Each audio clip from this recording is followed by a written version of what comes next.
Assalamualaikum warahmatullahi wabarakatuh. Perkenalkan, nama saya Azara Ivana Patiha dengan NPM 22411123 dari kelas manajemen 22B. Di sini saya akan menjelaskan materi mengenai analisis rasio keuangan.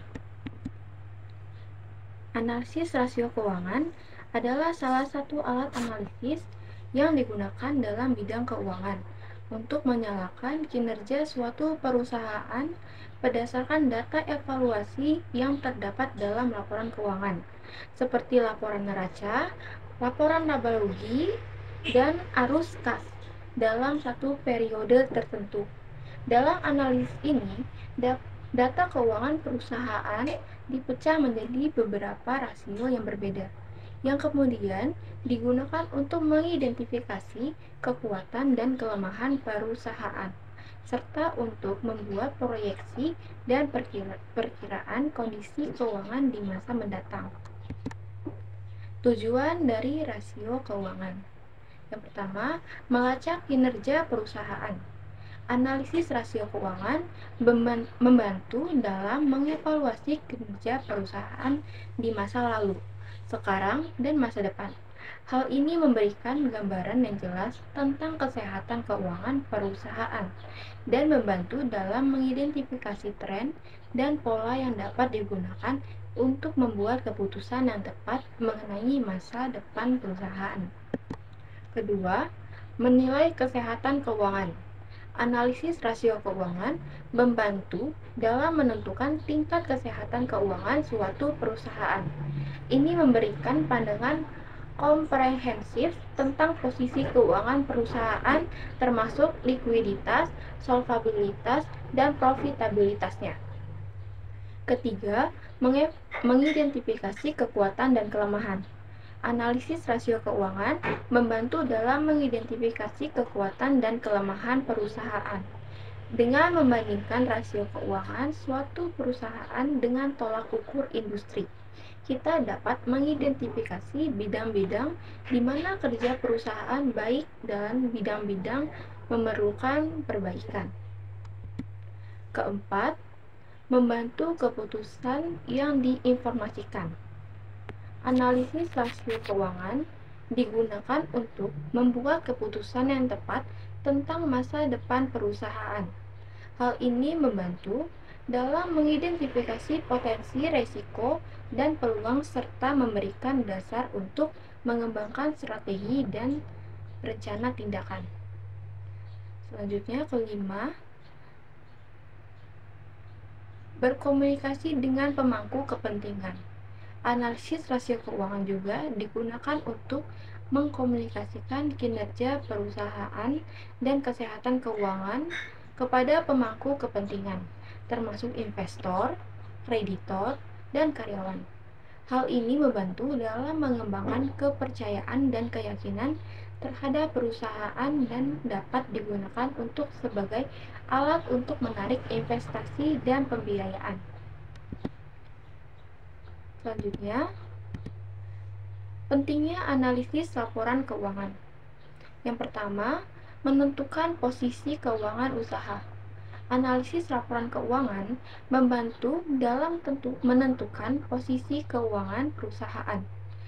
Istilah lain adalah tingkat sukauditas, solvabilitas, dan profitabilitas. Kedua, membuat keputusan yang tepat. Analisis rasio keuangan membantu dalam membuat keputusan yang tepat. Dengan memahami kinerja perusahaan dan posisi keuangan manajemen, dapat membuat keputusan yang tepat untuk mengembangkan bisnis dan meningkatkan kinerja perusahaan. Ketiga, menarik investor dan kreditor. Analisis laporan keuangan juga membantu dalam Analisis rasio keuangan juga membantu dalam menarik investor dan kreditor dengan menunjukkan kinerja dan posisi keuangan yang baik. Perusahaan dapat investor yang menarik dan kreditor untuk memberikan investasi. Selanjutnya, jenis-jenis rasio keuangan. Yang pertama, rasio likuiditas. Rasio likuiditas adalah Suatu rasio yang menunjukkan kemampuan perusahaan dalam memenuhi kewajiban atau membayar hutang jangka pendeknya. Rasio ini dapat mengukur beberapa likuiditas suatu perusahaan. Berikut adalah beberapa hal yang perlu dipahami dalam rasio likuiditas. Tujuannya, rasio likuiditas digunakan untuk menentukan kemampuan perusahaan dalam membayar kewajiban jangka pendeknya. Rasio ini juga berguna untuk menentukan kelayakan kredit yang dilakukan pemberi pinjaman. Selain itu, rasio likuiditas juga penting bagi investor untuk mengetahui kondisi keuangan perusahaan. Manfaat dari rasio likuiditas adalah bagi pengusaha yang memahami dan dapat melakukan analisis rasio likuiditas, dapat mengetahui kemampuan perusahaan dalam membayar kewajiban jangka pendeknya, mengetahui keadaan dan posisi likuiditas perusahaan masing-masing periode dengan membandingkan dan menilai kemampuan manajemen dalam mengelola dana telah dipercayakan. Beberapa jenis likuiditas yang umum digunakan dalam praktik untuk menggunakan kemampuan perusahaan dalam memenuhi kewajiban jangka pendeknya adalah rasio lancar, rasio cepat, dan rasio kas. Cara penggunaan, rumus rasio likuiditas yang paling umum digunakan adalah rasio lancar, yaitu aktiva lancar dibagi dengan kewajiban lancar. Kedua, rasio aktivitas. Rasio aktivitas adalah salah satu jenis rasio keuangan yang digunakan untuk mengukur efektivitas perusahaan dalam menggunakan aset yang dimilikinya. Rasio ini juga dengan istilah rasio manajemen aset, rasio solvabilitas, rasio utilitas, dan rasio perputaran.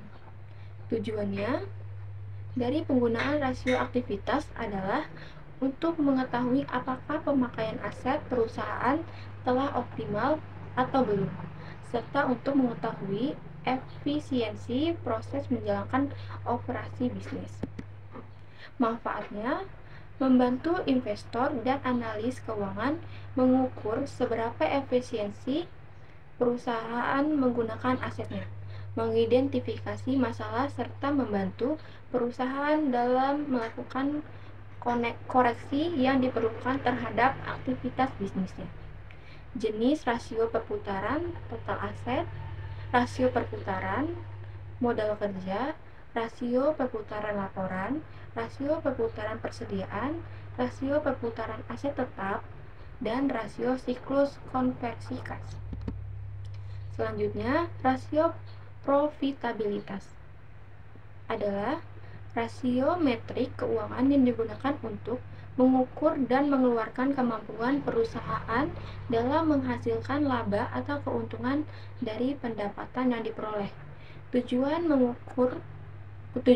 mengukur kinerja perusahaan, mengidentifikasi efisiensi dan profitabilitas modal dan investasi, menilai tingkat efektivitas kinerja manajemen, mengidentifikasi kemampuan perusahaan dalam menghasilkan laba dari kegiatan produksi, mengukur efektivitas operasi perusahaan dalam menghasilkan keuntungan. Adapun beberapa jenisnya. Yang pertama, margin laba kotor, margin laba bersih, return on asset, return on equity, return on investment, earning per share.